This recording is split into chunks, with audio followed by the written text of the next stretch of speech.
Okay, so let's make a start. I don't see anyone online yet, but they may join and I figure out how to do it.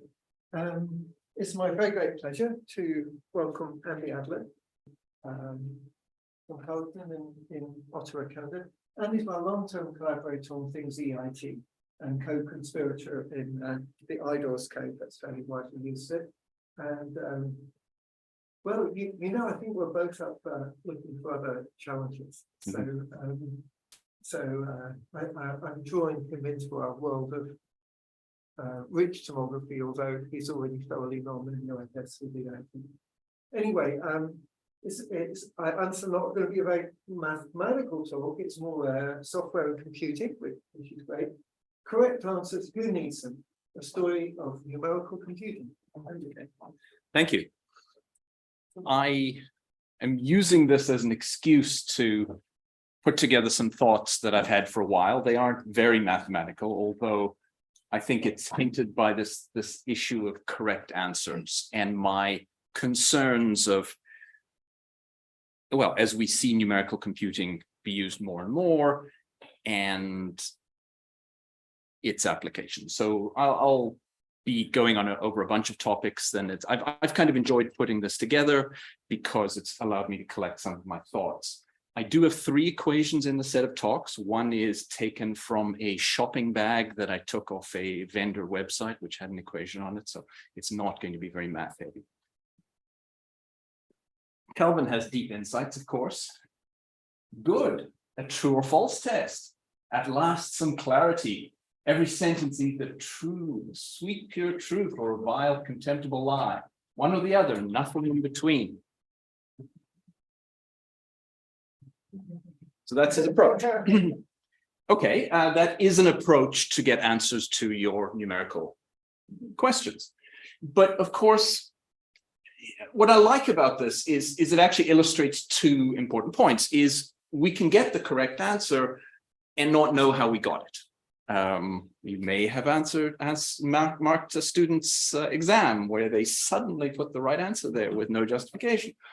It concerns us. So we, well, especially the mathematical community is much more rigorous about this, but we like to not only have the correct answer, but have some kind of confidence that we have the correct answer.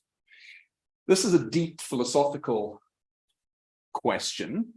Correctness from Plato on has been defined as free from error in accordance with fact or truth. And then we have this, we want to distinguish correctness from a lucky guess, because of course we can get right answers by a lucky guess. So we have the concept of justification. So rationally admissible, so we'll go way down from a proof and just say, do we have reasons to think that our answers are, do we have evidence of any kind? This pulls us into the realm of science, where we have belief is knowledge instead of some kind of opinion. Let's talk about computers. I picked 2 of the first 2 computers, pulled their pictures off Wikipedia. Colossus, but I want to illustrate 2 very different traditions in computing, and then we'll talk about how they differ and some of the concerns. Colossus was the first electronic digital programming computer. It was motivated by breaking German ciphers in World War II. So it is in the tradition of what I'm going to call digital computing. Computing where there is a right or wrong answer. Either you break the cipher or you don't. Either you have the right passcode or you don't. Within that, we also have the banking software. Either your transaction correctly sums the amount of money or it doesn't. The other line of computing will illustrate an ENIAC designed to calculate artillery firing tables, first used for the feasibility of thermonuclear weapons. So they were doing simulations of thermonuclear weapons. Interestingly, the amount of math computing that's motivated by putting bombs on people's heads is phenomenal. It's just the amount of calculus, the amount of stuff that was invented with this motivation is deep. Fine. But artillery firing tables are in the numerical computing. We can be off by a small amount and we're still accurate. You know, you can say that a almost correct answer only counts in horseshoes and hand grenades. So in numerical computing, a correct answer is different than in digital computing. where you either break the code or you don't. You can be off by a few millimeters and your artillery firing tables are just fine. And this makes correctness a much more difficult thing to think about in the context of numerical computing. So again, just the operations, primarily digital computing, we do other things, but integer operations, primarily studied within the field of computer science. And because of that, has some quite different traditions. We see the testing tradition very, very strong in the integer computing tradition and much less focus on testing in numerical computing. So we do operations on floating points, primarily done by engineers and applied mathematicians, so less of the computer scientists driving numerical computing, distribution of errors. But I'm going to argue that until recently, numerical computing was a backwater. Sure, we calculated a few rocket trajectories with it, but office applications, banking, games, networking, publications, government security, all of this stuff was digital computing. We sent the data to the bank and it either calculated the right answer or not. However, the big change is the ubiquitous sensors. This is from a smartphone sensors. I just picked one, the first one I found on Wikipedia. The amount of low-cost sensors that we're all carrying with us is incredible. And of course, so two obvious facts: sensors give approximate data, they need to be interpreted. And there's this magical formula that vendors have found. You can use cheap sensors with powerful microprocessors to make money. What I mean is as follows. I remember as a teenager, my brother and I were totally into speakers, and we went to the hardware store, we bought 1-inch thick wood, and we built these incredibly heavy speakers that sounded really good because cheap speakers were crap, and everybody knew that in the 80s. Now you can buy cheap, lightweight speakers that aren't crap. And what happened?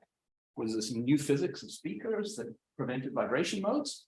No, what they do is they use numerical algorithms to reverse engineer and to correct for a lot of the resonance modes in speakers. So the vendors can sell you a cheap, lightweight speaker with some microprocessing that does better. And this is throughout the range of sensors. So now we see that numerical computing, with all of its flaws, is everywhere. This is not going away. Cheap sensors and powerful microprocessors is going to be a magic combination to sell people stuff for the rest of our lives. So let's just pick one of these sensors. So this is from a Tech Radar discussion of digital image stabilization. So I just wanted to pick one particular numerical algorithm that we benefit from all the time, and we'll talk about some of the flaws and tie it back into some of the thinking about inverse problems that we have. So they start out by saying, for example, you take a photo of a person in front of a grassy field. Your phone's image signal processor would brighten up their face, given they're probably the subject, would boost the greens in the grass, make them look richer, enhance the blues in the sky. All of these things are plausible priors, but it's easy to think of ways in which they might not be the case. The person might not be standing on a green grass, they might be standing on something else. And They might have green hair. They might have green hair, exactly, and they would enhance exactly, which would not be in their priors. Apparently Google Pixels was the first phone that had excellent, that did not have optical stabilization, but had an excellent electronic stabilization that outperformed much of the competition. So apparently this was why the Pixel back 8 years ago took off as a phone. So let's talk a bit about image stabilization. Clearly, when it's dark, we need to open the shutter for longer, we need more photons, but not everybody is a surgeon who can hold their hands, people's hands shake, the image shakes, that's going to blur the image. So the image stabilization algorithms all kind of work the same way. We take multiple frames within so rather than take one big frame, we take lots of small frames. Each frame is evaluated. If it's a terrible frame with lots of motion, we throw it. If it's a good frame, we kind of build some sort of motion estimation algorithm, put them together, all around the prior of saying that our image should be stable. So this is what they're driven by. We've got this inverse problem where we have data which are noisy. We have a prior which says that your real image should be stable, and it can fail. So some stuff on image stabilization. I just mentioned that, taking multiple exposures.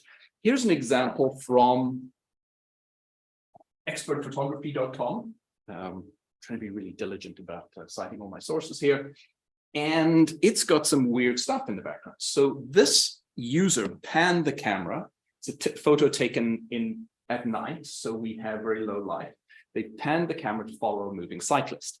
That breaks the prior that says that the image should be stable, because of course the background of the image is not going to be, it will be in motion because the cyclist is not. And here we see features. Square. There. Trucks don't look like that in reality. So what's happened is the algorithm is falsely trying to create stable features and collecting a few frames together to do that. And that's wrong. That what it should do is to have blurred trucks and blurred background and a sharp in-focus cyclist. So this kind of illustrates the thing we're all talking about when we talk about inverse problems, that we have data, we have priors, we try to do the best we can, but when our priors fail, we get into trouble. Okay. Switching, this is an image I was motivated, the first chapter in Oscar Scherzer's Handbook of Mathematical Methods in Imaging. Christopher, I've never met him, but he uses this lovely image of Plato's cave as a metaphor for inverse problems, and I love it. So if you don't know the story, we have the metaphor is that we are prisoners. We are stuck in a cave. We see shadows on the wall, and we don't have access to anything about them except our vision of the shadows. So in some sense, we have a, so for example, this horse is moving, and we only see it moving because we see the shadow. And there's a flickering fire, which introduces noise. So this is one of the traditional interpretations, what we call the epistemological, which talks about the ways in which we access knowledge about the world. We are limited. We don't see the thing in themselves. We see their shadows, their projections, very much like, maybe radon motivated this with radon projection. But anyway, so this is one interpretation. The other interpretation, more political interpretation, is to think about how humans want to become free. Humans are chained, but they want to get out of the cave and into the real world.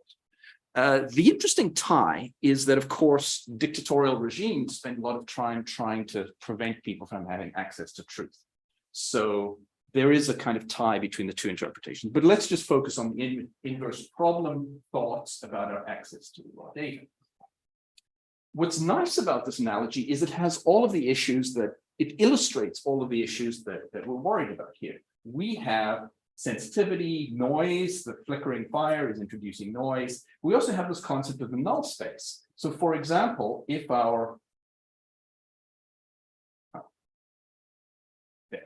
we have the horse can move kind of backwards and forwards, which produces a large effect. A horse moving towards the wall and away from the wall produces very small amount of change in the image. And this is the concept of the null space. We are unable to have a reliable detection of certain features because our imaging system doesn't show it. Okay, so that's a nice background of what we're trying to do. But then, so we think this is classic inverse problem stuff. We have data. We would like to go directly from our data to the state of the world, but we know we can't do that. We can't do that because the noise gets blown up as we try to have directly an inverse problem. Instead, we have some kind of theory, some kind of model, priors. We use that with our data to estimate the world. And we build that as some kind of probabilistic equation. If we're Bayesians, we would write it as we estimate our parameters of the world based on the data. But that's not what we do. We do this. We have data, we have so much software sitting around each one of these processes we're doing. And what we really should be doing is conditioning our data and our parameters on the software, all of which is the software doing what we think it is? Is the software producing any errors? And how are all of these software packages relating to each other? Just to show you how bad it is, this was a company I was working for, which ran out of business. So I feel entitled to take their source code and show you the dependency chart. It was based on Python. Many companies these days use Python using open source tools. So I asked what all the Python tools that it was built on were. This is a shaky tower, which is supposed to illustrate the extent to which we're trying to sit on the top, and we've got this chain of dependencies underneath. Actually, you could construct that from the dependencies, couldn't you? Like an actual, tower that you could see which parts were removable and then fall down. Which bits would fall down if you remove each part. What? True. That's actually good. That would be interesting. Now, already, actually, I don't have any idea what Pillow is. I had no idea that our product depended on Pillow, and it depends on 2 different versions of Pillow, which I didn't know that either. So obviously, one dependency uses one version of Pillow, one uses the other. That's just the Python dependencies. Then we take the Python standard lib. In Ubuntu, I asked what the dependencies were down to here. We were a numerical software company that I was helping out. So we're looking at Python NumPy, which has these dependencies.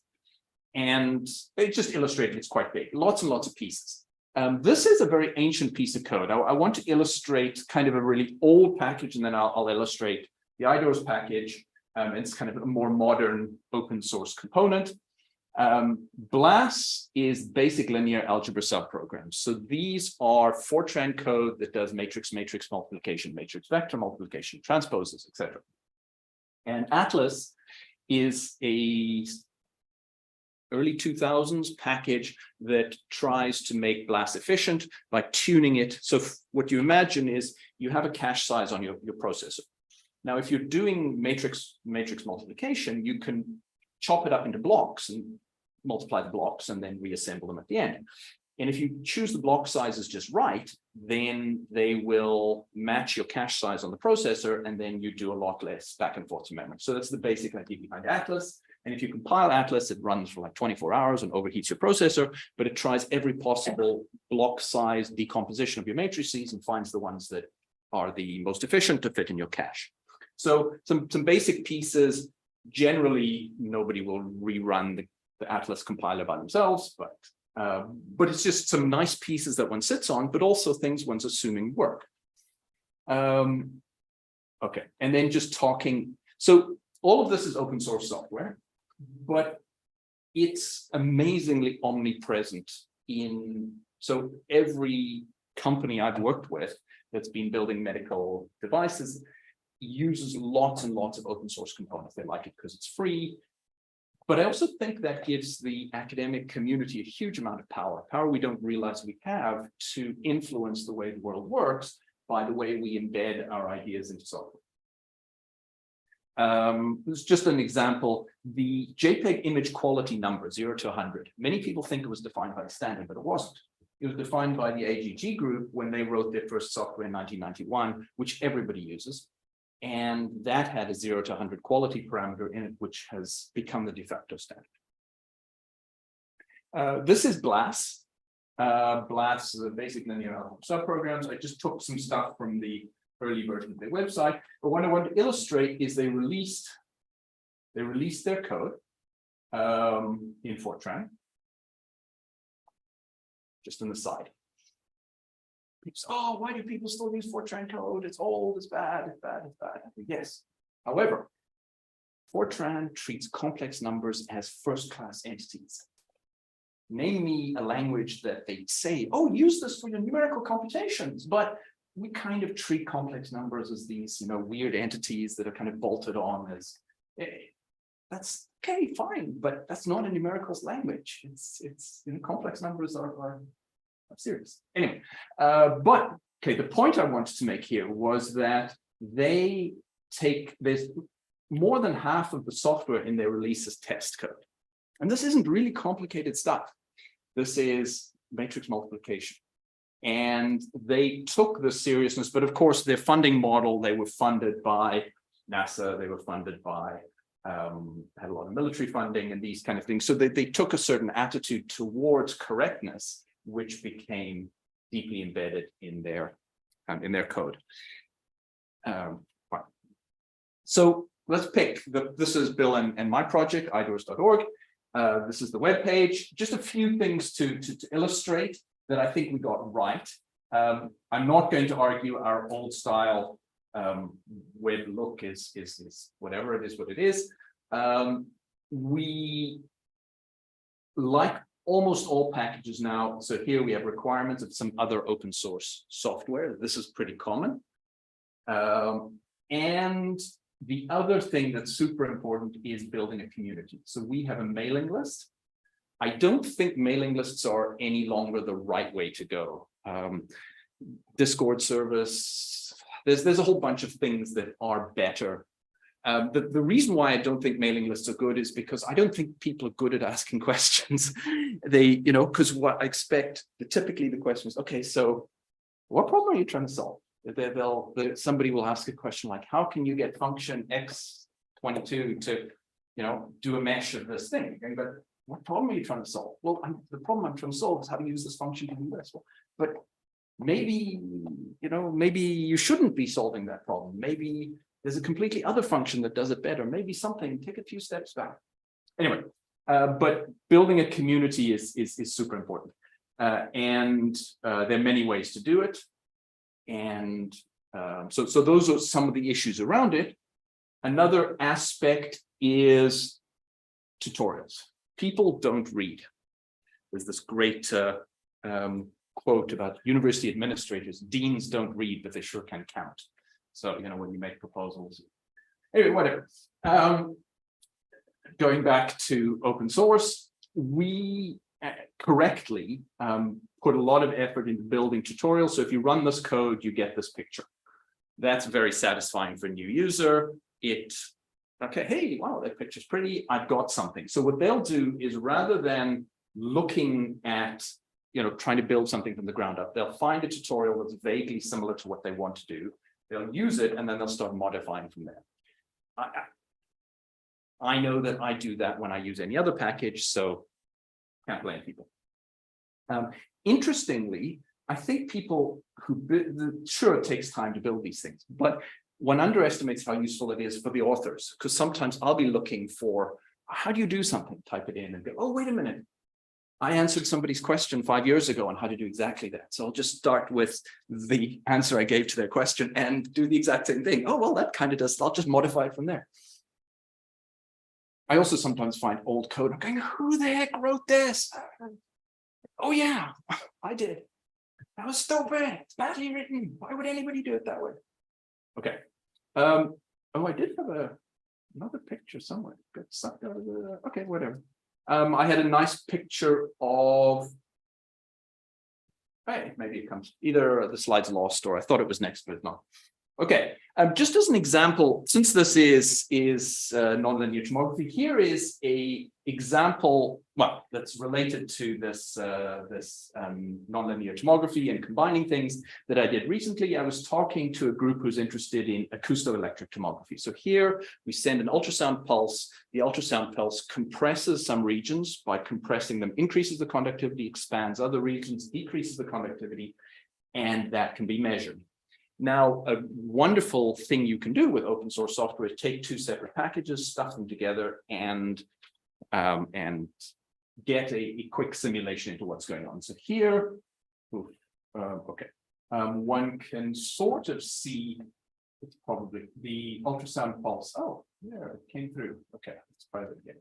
So it's moving through here. And we have a change in electric field, the absolute electric field up here. Clearly, the signal is tiny. As it moves into conductive region, we see a larger signal because the conductivity is higher. And that's how it is. So I enjoyed those pictures, so I stuffed them in here. But I also thought that this was kind of a fun illustration of things that open source allows you to do quite easily. Some other aspects of our experiences, one can retrospectively go through version control is vital.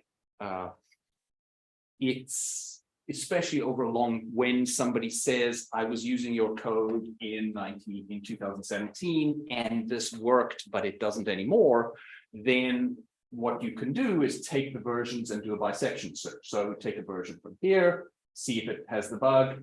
Yes, it still does. Oh, doesn't have there. So in a small amount, we have maybe 7,000 versions now. So in a small number of bisection searches, one can find that was the change that, that introduced the problem. One can plot lines of code over time. There's interesting issues around managing growth that I'll show. Testing is vital. Testing, especially as one gets lots and lots of components, they can break in really weird ways. They can have, one can introduce a feature here, but it breaks a feature that was built years ago by someone else over there. And tool chains rot. We built this around SourceForge. That's no longer the recommended platform to use. We use mailing lists, probably not anymore. MATLAB, Perl for a lot of building the web pages. A lot of tools that whenever I do a new release, I find I'm having to dig out and searching all over how do you get this tool to work anymore. This is a big problem. Toolchain rot. Okay, that's still 20 years, but it's a lot to. There's a lot of things that stop working over that amount of time. So here's an example of a contribution. I asked this person's permission, but I took his name off. I'm a PhD student who's doing blah, blah, blah. I'd like to ask you whether it can make a good idea to make a contribution. So this often starts like this. Somebody has done some of their own work anyway, but wants to contribute. Excellent. So we take that code and get them to put a license on it. So it's a public, it's publicly available. But then eventually we want detailed tests of this type. So we ended up writing our own because MATLAB didn't have a proper unit test architecture. And so this is an example of some code that has tests. But we end up having to invent tolerances. Is 2.5% error appropriate? Whatever kind of, does it make sense? Sometimes one can compare things to an analytic model. That's great. Sometimes you can compare different scenarios that should have the same answer. It's not really obvious what should be tests. However, tests are better than no tests. So this student who proposed his code worked, and he didn't realize it, had some limitations because it was tied to the specific scenario. So if that had been contributed without any tests, someone else might have used it and would have given the wrong answer because it was limited to that test scenario. So we had to note that, oh, wait a minute, there is some limitations in your software, and we need to either test, and so there's two ways to do it. The easiest way to do it is test somebody who's using the software, saying, you don't meet the criterion, we fail, we're not going to give you an answer in this scenario. That's the easy answer, which is legitimate, or to modify the code to expand it to cover all sorts of cases. Bill and I had a conversation with this person a couple of days ago, and maybe that'll turn into another paper. But the point is somebody had to notice that. And that's a big flaw in a big project, because who does the noticing? Who looks at the contributions to say, is this sufficiently general? Are you solving your problem, or are you solving the general problem? Software testing. Software, lots and lots. There's a lot of work has been done on software testing. They've defined all sorts of types of software testing. And this is many communities would define structures and ways of testing, recommended ways of putting this together. This is a big part of the computer science literature. Very little of this has made its way into numerical engineering. We've built regression tests. So a regression test essentially says, did you get the same answer as last time? And the unit test would do things like compare in a limited number of cases. So for example, if you have an analytic model on a circular geometry, then you can test the answer that the numerics gives to the analytic model and say, yes, on a circular geometry, they're the same. Neither of them prove that it's correct, but they give evidence that it's correct. They make you feel a bit better. But even regression tests. So let's say we improve an algorithm. We have better convergence bounds. We think it's better. So it's not going to get the same result as last time. Is it right? Well, we think it's better. But then what about all the cases we didn't test? So I don't think we have any kind of good answers about how to take this literature in software testing and move it into numerical software. Okay, so just now, the rest of this is more just some thoughts. So we've talked about how numerical computing is much more common with all the sensors that are out there, difficult parameter estimation problems, huge amount of open algorithms, tools, and software are out there. Testing is a difficult problem. Let's talk about how we're doing, how common are errors. The psychology, and now I believe there's also one in some cancer therapeutics, which these are, I want to emphasize how brave these people are. So the reproducibility project in psychology is a crowdsourced collaboration to repeat 100 published experimental and correlational studies led by the Center for Open Science. Reproducibility was terrible. But I don't want to criticize psychology. They're brave. This is the right way to do things. We should be trying to reproduce things, even if it exposes us to, there's no way to know who's swimming naked until the tide goes out. So two things that I think are relevant to mathematics from this. This one study by Nugent et al. Actually, yes. Noted that the APA reporting format requires all inferential statistics to report the test statistic, the degrees of freedom, the p-value. These are redundant measures. So we can check whether they're consistent. One assumes that if they inputted the numbers into the format, they would be correct. So wrote some software to review 250,000 papers. Half contained at least one incorrect p-value. This is using a formula. Not good. How about more complicated results than simply using a p-value formula? Two studies by Hardwick identified data sets with reusable data. So one imagines these are the best people. These are the people that say, I'm going to make my code available. I'm going to make my data available. I am so proud of my work that I'll put it all out there. Attempted to reproduce the main statistical result from 60 articles, found it very labor intensive. About a third of them were reproducible without help from the authors. Another third could be reproduced after sometimes extensive correspondence with the authors. And many of the remaining appeared to have some irreproducible results. So this is not good. The half to a third of science just has flat out math errors. There's some lovely work on this. So this introduces this issue of open science, some lovely definitions. So if you have the same code and the same data, we call it reproducible. If it's the same code with different data, we call it replicable. If it's different software on the same data, it's robust, and perhaps we call it generalizable. So overall, the open science movement is laudable. It's fantastic. We should do this. This is what scientists should be all about. We should make our data available. Zenodo will allow you to put 10 gigabytes without even blinking an eye. Dataverse, GitHub, or you can send your code up with the data. There's so many ways to do it. And this amount of people who are doing it is small. So we've got to think about, how do we, in my mind, we need to push open science.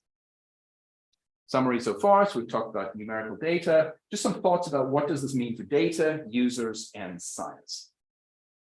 Here's a picture I draw. I believe you inspired me for this, this thought, Bill. So this is a Fisher person with curly hair in a boat using a depth sounder.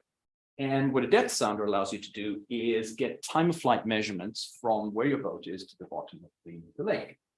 The old way was with an analog gauge. They would have set a timer of some kind, and the gauge would indicate the depth. The modern one will average over several and will give a much more accurate measurement, 2.31 meters. It's even better than that. There's actually just a little red light on a spinny thing. Oh, okay. that flashed when it hit the pin. Oh. So it would smear with wheat. That's Yeah, yeah. the analog display mechanical. Oh, okay. Yeah. Okay, so there's an earlier one than that. Okay, Yeah, but yeah, my yeah. point is that the analog one will At least give you there's some- an indication of error. If you're on top of the weeds, the gauge will shake. There will be some visual user information that there are errors. Digital gauges will nicely average over 20 pings, will give a very stable reading, which is garbage. There is so much bad data out there, it's incredible. There's a cut and paste error at this Globe Mail link. A big mining company managed to, you know how when you're doing paste in Excel, but you're off by one, so you paste things into the wrong column. They lost $50 million out. There's a case of, I'm not going to put it there because it was told to me in confidence, a big wind turbine company did a big survey and they placed wind sensors and then they hired some consultants and they analyzed, they found the average wind direction. And then they built $1 billion wind turbine and it produced far less power than they thought. They went and reanalyzed it and they found out the following. When the wind sensors would give the direction accurately, but when they weren't working, they gave an error code. The error code was 999. And the numerical analysts they hired to do the analysis took all of those data as a angle. 999, mod 360 gives you a perfectly legitimate angle. They averaged that in, and they essentially pointed the whole wind turbine at 999.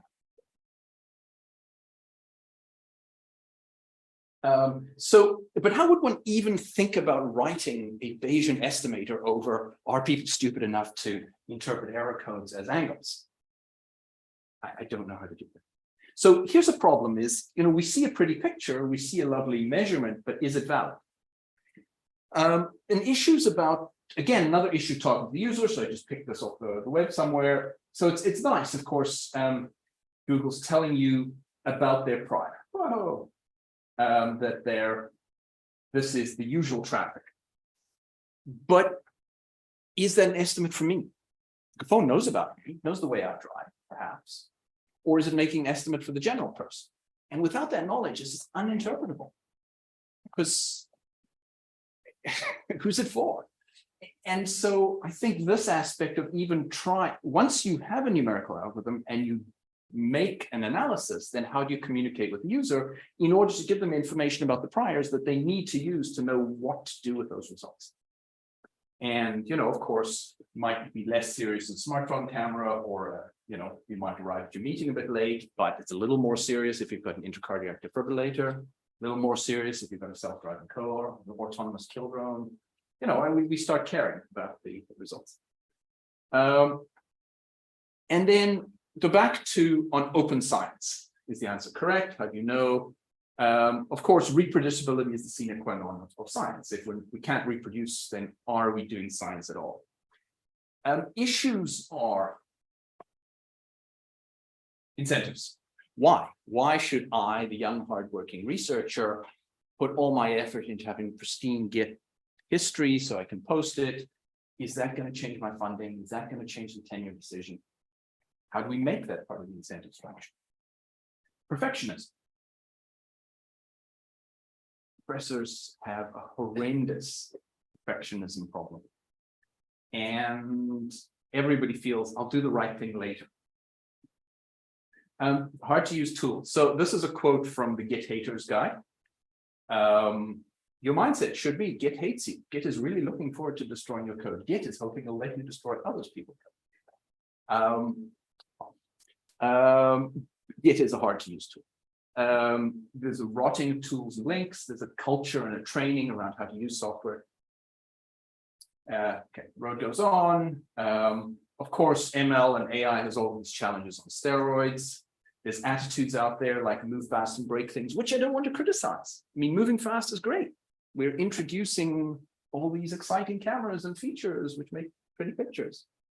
Systems are far too complicated to prove correctness. The idea of doing proof in the mathematical sense is just, I would argue, inaccessible. We can get evidence of correctness, but so Is there hope? So this is the other equation I promised you. I found a handbag on redbubble.com. They're not paying me to advertise it, but I thought it says the first step is to admit you have a problem.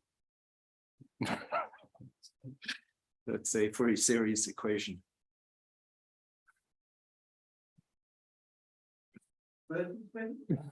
Not sure what to do.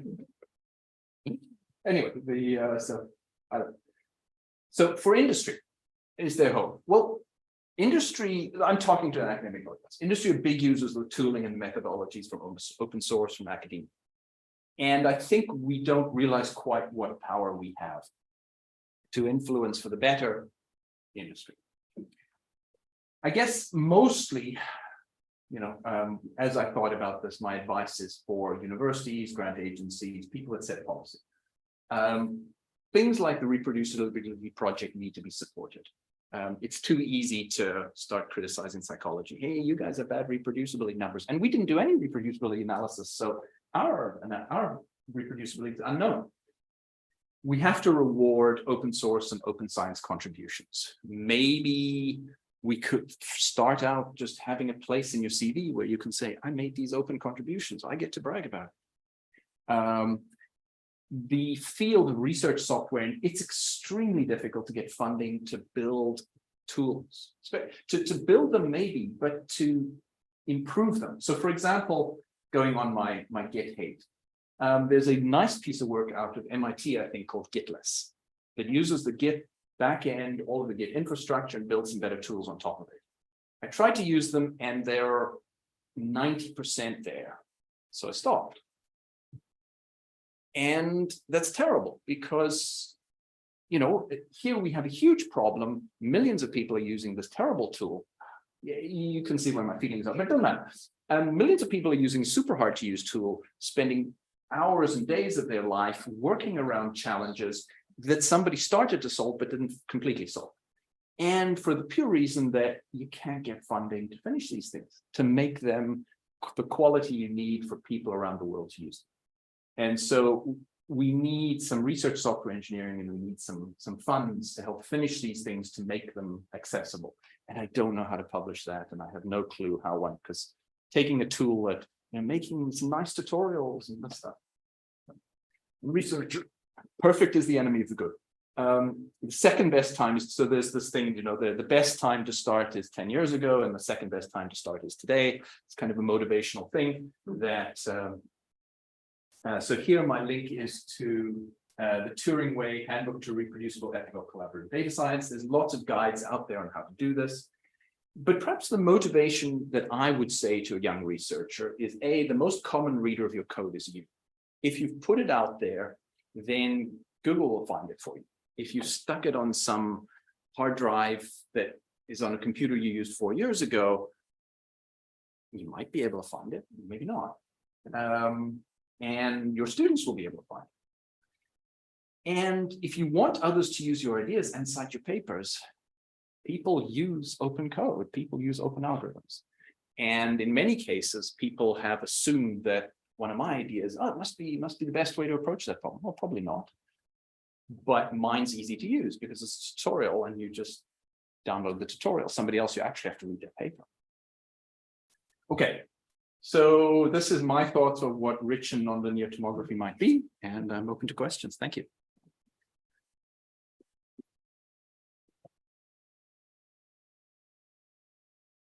Question, please. Hey, Andy, so I asked ChatGPT, how would I do a basic EIT reconstruction using IDOS? Okay. And it very helpfully told me to install the Python version of IDOS and gave me a tutorial. And it was news to me that we had a Python version, but it does raise some kind of interesting questions there. Okay. And one is that we use Python now, but yeah, Glass is written in Fortran. To what extent should we track the trendy latest language? And reliably talk about it. An excellent use of ChatGPT is Yeah, yeah. So you just take out all the. Maybe it's done it already. Maybe it has. Maybe ChatGPT did. Yeah, no, that's What's- a good point. There's quite a lot of automated translation. Mhm. But if you do that, of course, you're exactly in this situation. You have to test that it does work because it'll make certain works of errors. Okay. It's a good point. I've tried automated translation too, and it has to be really careful. I think it's tied into so many of these incentive systems. I like Python. I don't love it, but who cares about my opinion? I totally recognize that it is the language. It's the language that, you know, and people are building so much tooling on top. It's a huge incentive question. It's certainly completely unpublishable to say I translated a program.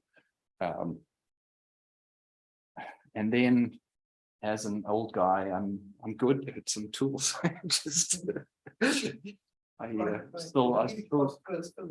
Yeah. Yeah, I mean that has to be a calculation.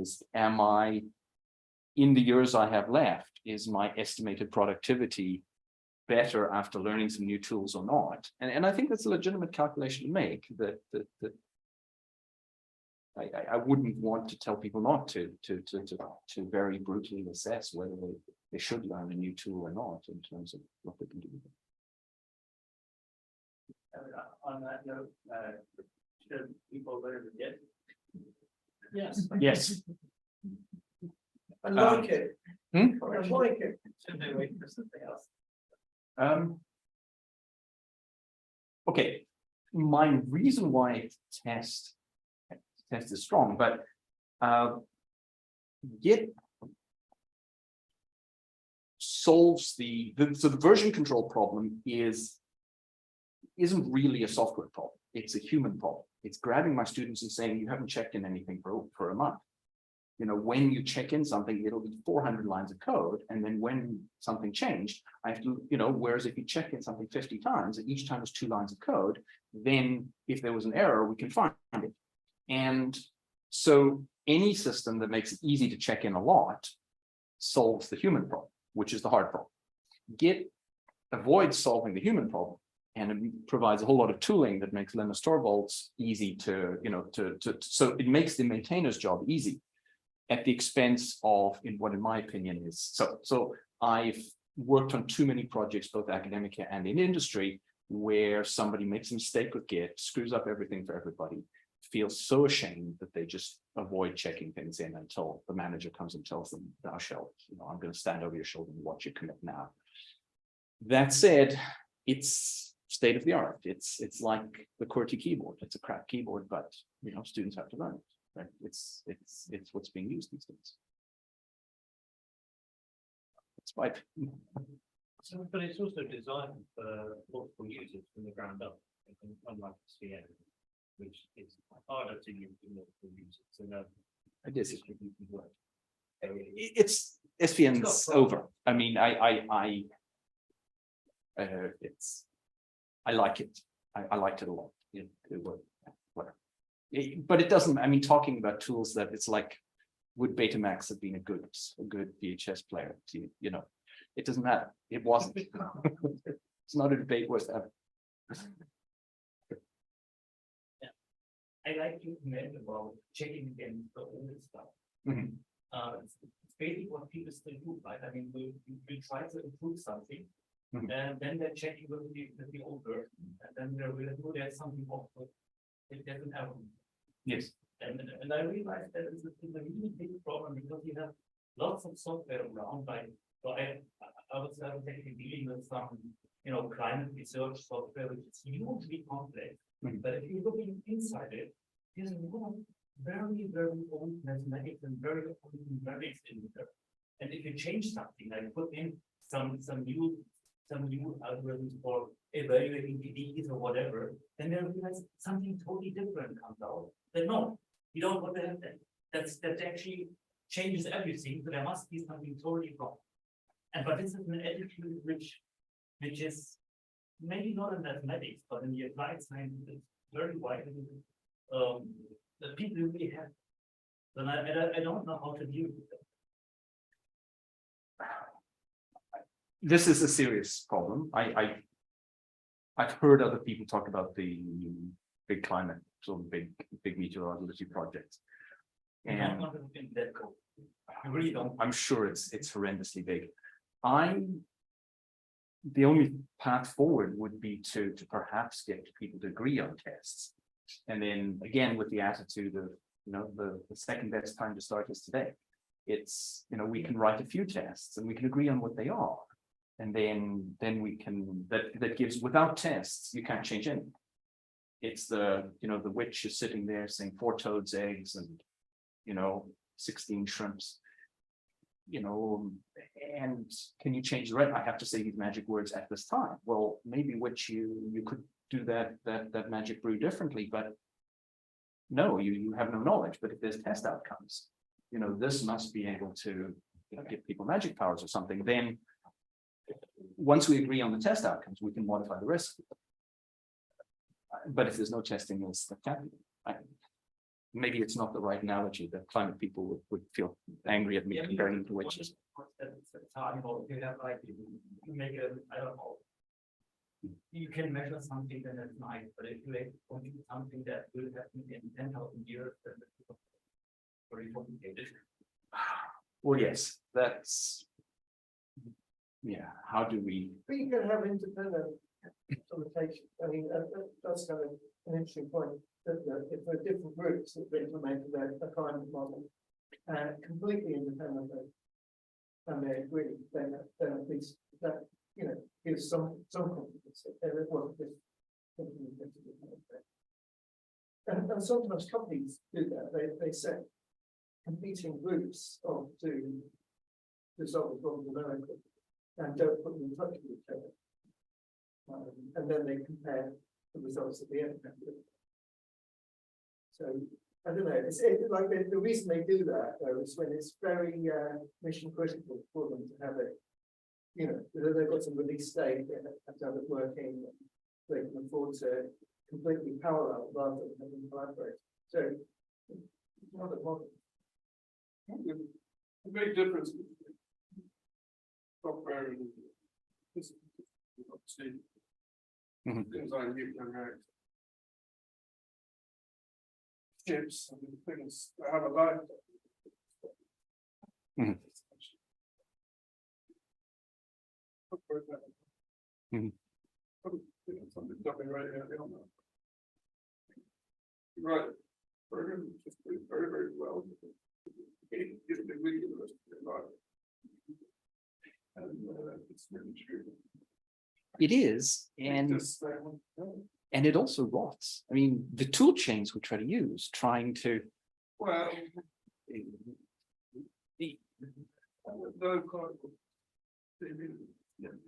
So okay, so by rotting, I want to replicate a result from.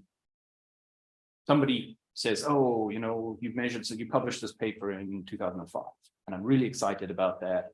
I think it's, we should reinvigorate the field. I want to. Could you send me your data? I'd like to rerun it. Okay, here's the code. Doesn't work. Fine. So, can we dig out that version of MATLAB? Probably not, because, there's a couple of breaking changes. Sometimes it won't compile. Can we get, so we want that compiler from that version. Is it still available? Sometimes it is. Now the build tools for that compiler. Now we need to back out into the NetGen compiler searches for the Python version. This is the thing I was recently fighting with. It checks to see the Python version by looking 3 dot, and it has to be greater than 1. But now Python's at 3.11. So the NetGen build tools for the older versions of NetGen will fail, saying your version of Python is too old because it's 3.11. I'm looking for something that's greater than 3.1. And they use a very naive test. So now I had to build stuff in the thing that right. So now I've got things in the NetGen in the IDORS build that looks to see if you're building NetGen and edits the config file so that it's slightly smarter about how it checks the Python version.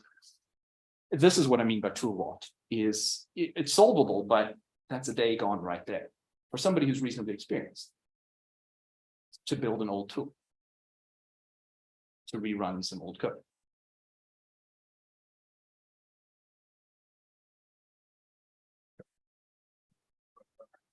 As someone who also works in tomography and as well that I think one of the main problems that I always kind of like struggle with, and I think you very clearly pointed out, which is how do you build tests? You know, new pull request from someone is correct. I just keep a lot. Even if I'm venting on it, but no, I deeply agree with you that you don't like it, but it's essential. But how do you, how do you check for correctness, right? And we're dealing with the problem. Yeah. Facing this problem, and not only that, but with the problem, we're more like our main research output is to write algorithms that will be different, right? Like if you write a new algorithm and say, oh, that's exactly the same as this, because of regularization, then no one will publish it. Right? The entire point is that's something different than before, right? So I personally struggle a lot with kind of like, how do I write tests for something that is numerical and unstable by definition almost. I know you said that you have no idea, but with someone with a bit more experience than me, do you have any suggestions? There's two things we do. So if you look in the IDO source code, we must have 1,000 unit tests, simple things. Some of them are just, if you call a function with double the parameter, it's a linear function, so you call it, you double it, it's a double. Sometimes they're just really, really simple things, but we have probably 1,000 tests of that type. There's also the tutorial tests where we rerun all the tutorials and look at them visually. Like, do they look safe? That's what I don't feel great about it, but often breaking changes will show up visually.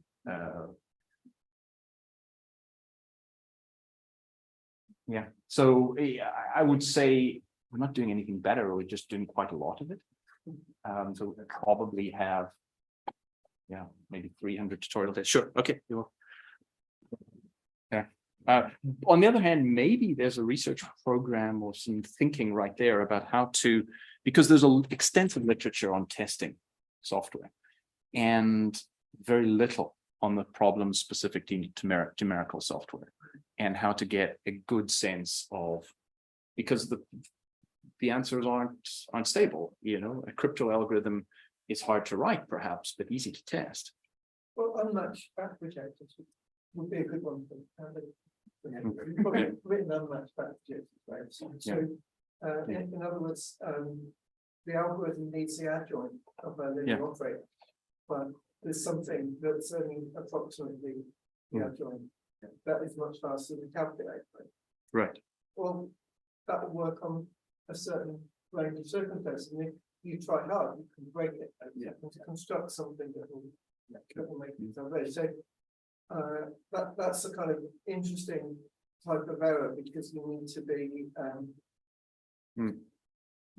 mathematically proactive to predict that there would be a case break rather than just wait for it to break on something like it.